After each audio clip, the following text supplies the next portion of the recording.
So guys अगर आप भी अपना पीएफ बैलेंस विथड्रॉ करना चाहते हो, ठीक है, तो सिंपली आपको ईपीएफओ की जो वेबसाइट है वहाँ पे आपको लॉगिन करना है, ठीक है। लॉगिन करने के बाद आपको यहाँ पे काफ़ी सारे ऑप्शंस मिल जाते हैं, ठीक है। जैसे कि यहाँ पे आपको मैनेज अकाउंट और ऑनलाइन सर्विसेज का बहुत सारे मल्टीपल ऑप्शंस आपको मिलते हैं। तो अगर आपको क्लेम करना है, ठीक है, तो सिंपली आपको यहाँ पे ऑनलाइन सर्विसेज में जाना है, ठीक है। और उसके बाद आपको फर्स्ट ऑप्शन मिल जाता है जिसमें क्लेम लिखा हुआ है और फॉर्म 31, 19 एंड 10C और 10D का जो फॉर्म है उसको फिल करके आप जो है ना पीएफ का जो अमाउंट उसको विथड्रॉ कर सकते हो। तो जैसे आप इस पे क्लिक करोगे उसके बाद आपको है ना यहाँ पे आपका जो भी बैंक अकाउंट जो भी केवाईसी में आपने बैंक अकाउंट लिंक करा हुआ है सेम बैंक अकाउंट अब नंबर आपको यहाँ पे क्या करना है, पहले आपको वेरीफाई करना है, ठीक है। उसके लिए सिंपली आपको जो भी बैंक अकाउंट नंबर केवाईसी में लगा हुआ है वो बैंक अकाउंट नंबर आप यहाँ पे फिल करो। तो बैंक अकाउंट नंबर फिल करने के बाद आपको सिंपली यहाँ पे वेरीफाई पे क्लिक करना है। जैसे वेरीफाई पे क्लिक करोगे यहाँ पे एक टर्म्स एंड कंडीशन है जिसको आपको एग्री कर देना है, लाइक यस पे क्लिक करना है। जैसे यस पे क्लिक करोगे आपका बैंक अकाउंट जो डिटेल है वो वेरीफाई हो जाएगा, ठीक है। उसके बाद आपको यहाँ पे नीचे ऑप्शन मिल जाता है प्रोसीड फॉर ऑनलाइन क्लेम, ठीक है। सिंपली आप इस पर क्लिक करो। सो क्लिक करने के बाद आपको यहाँ पे एक न्यू पेज ओपन हो जाएगा, ठीक है, जिसमें आपको एक फॉर्म फिल करना है, ठीक है, पीएफ एडवांस के लिए या विड्रॉ के लिए जो भी एक फॉर्म आ जाएगा आपके पास, ठीक है। सो उसके बाद आपको यहाँ पे I want to apply for आपको यहाँ पे एक रीजन सेलेक्ट करना है जिसमें आपको यहाँ पे पीएफ एडवांस का फॉर्म 31 का आपको फॉर्म फिल करना है। सिंपली आप फॉर्म 31 पीएफ एडवांस का सेलेक्ट करोगे। उसके बाद आपको यहाँ पे सर्विस सेलेक्ट करनी है। सर्विस का मतलब है आप कौन सी कंपनी का पैसे निकालना चाहते हो। तो यहाँ पे जो भी आपकी कंपनी है, जिस भी कंपनी के पैसे आप निकालना चाहते हो उस सर्विस को या उसकी जो भी आईडी है ना उस आईडी को सेलेक्ट करो, जैसे कि मैंने सेलेक्ट कर लिया। उसके बाद यहाँ पे लिखा हुआ है कि जिस उद्देश्य के लिए अग्रिम की आवश्यकता है, मतलब यहाँ पे आपको पर्पस यहाँ पे सेलेक्ट करना है कि आपको जो भी पीएफ का अमाउंट विड्रॉ कर रहे हो किस पर्पस से कर रहे हो। तो यहाँ पे काफ़ी सारे आपको ऑप्शंस मिल जाते हैं, ठीक है। तो आप चाहो तो पीएफ अगर एडवांस विड्रॉ कर रहे हो तो आप यहाँ पे इलनेस भी डाल सकते हो, ठीक है।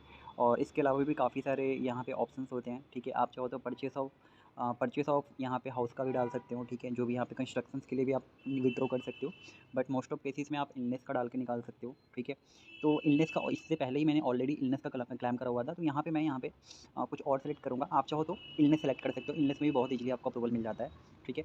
तो सिंपली यहाँ पे मैंने यहाँ पे समझ लो कि मैंने यहाँ पे purchase of site for construction, ठीक है, या फिर मैंने ये purchase of house flat construction इसको मैंने सेलेक्ट करा।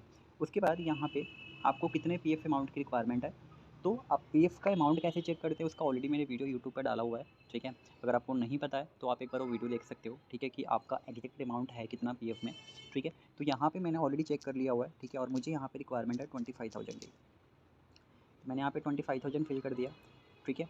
उसके बाद अगर मैं आपको एक चीज़ बता देता हूँ, आपका जो भी पीएफ का अमाउंट दिखा रहा है उसमें से आप 70% अमाउंट ही आप विड्रॉ कर सकते हो, ठीक है। 100% अमाउंट आपका विड्रॉ नहीं होता है। तो यहाँ पे मैं 25,000 सेलेक्ट कर रहा हूँ क्योंकि इससे ज़्यादा ऑलरेडी मेरे पीएफ अकाउंट में अमाउंट दिख रहा है, शो कर रहे हैं। तो मुझे अभी 25,000 की नीड है, मैंने 25,000 अमाउंट सेलेक्ट कर दिया। उसके बाद यहाँ पे आपको एड्रेस फिल करना है।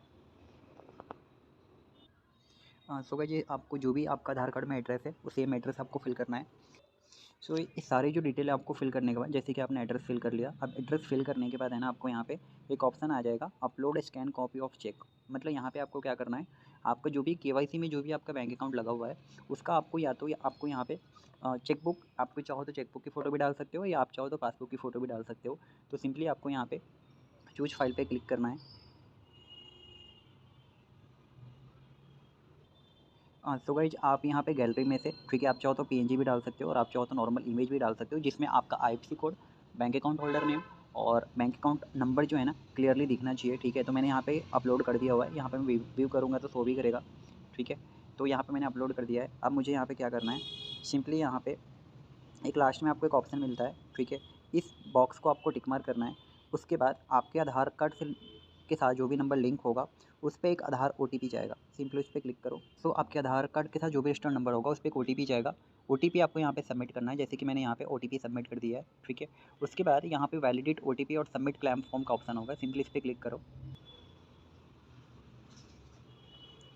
तो देखो गाइज यहाँ पे आपका ओटीपी वेरीफाई हो गया है और यहाँ पे आपको ऑप्शन मिल जाएगा ओटीपी हैज़ बीन वेरीफाइड और eKYC updated and PF advance claim form submitted successfully, ठीक है। तो यहाँ पे आपका जो क्लेम आपने जो करा हुआ है उसका जो फॉर्म है सिंपली यहाँ पे सबमिट हो चुका है। अब यहाँ से आप चाहो तो इसकी प्रिंट भी निकाल सकते हो, ठीक है। प्रिंट कैसे निकालना है तो उसके लिए आपको पीसी में लॉगिन करना पड़ेगा। मैंने फ़ोन में लॉगिन करा हुआ इसलिए ये अगर मैं यहाँ पे क्लिक कर रहा हूँ तो ये जो पीडीएफ है ओपन नहीं हो रहा है, ठीक है, क्योंकि फ़ोन में ओपन नहीं होता है। सो गाइज इस तरीके से है ना आप अपना जो फॉर्म जो भी आपका पीएफ विड्रॉ का जो प्रोसेस है आप कर सकते हो बहुत ईज़िली घर बैठ के। ठीक है। तो इस तरीके से मेरा जो पीएफ का जो फॉर्म है मैंने फिल कर दिया है, ठीक है। और जहाँ तक आप फॉर्म फिल करते हो, अगर अप्रूवल मिल जाती है तो max to max 5 to 7 days में आपके अकाउंट में जो भी आपका विड्रॉ अमाउंट रहेगा वो ट्रांसफ़र हो जाता है, ठीक है। तो पहले आपको है ना, अगर आपका क्लेम अगर पास हो जाता है तो आपको पहले टेक्स्ट मैसेज आएगा, ठीक है। उसके बाद टेक्स्ट मैसेज आने के बाद मैक्सिमम अप टू 3 डेज का टाइम होता है, 3 दिन का टाइम होता है। 3 दिन के अंदर में आपके अकाउंट में पैसे आ जाता है, ठीक है।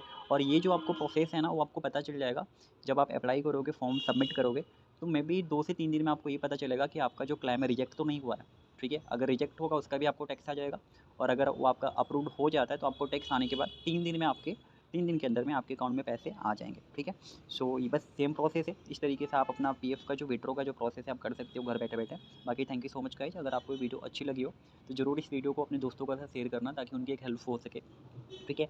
एंड पॉसिबल हो तो इस चैनल को सब्सक्राइब ज़रूर करना, क्योंकि इस तरीके की जो वीडियो है आपको आगे भी देखने को मिलेगी। So thank you so much guys.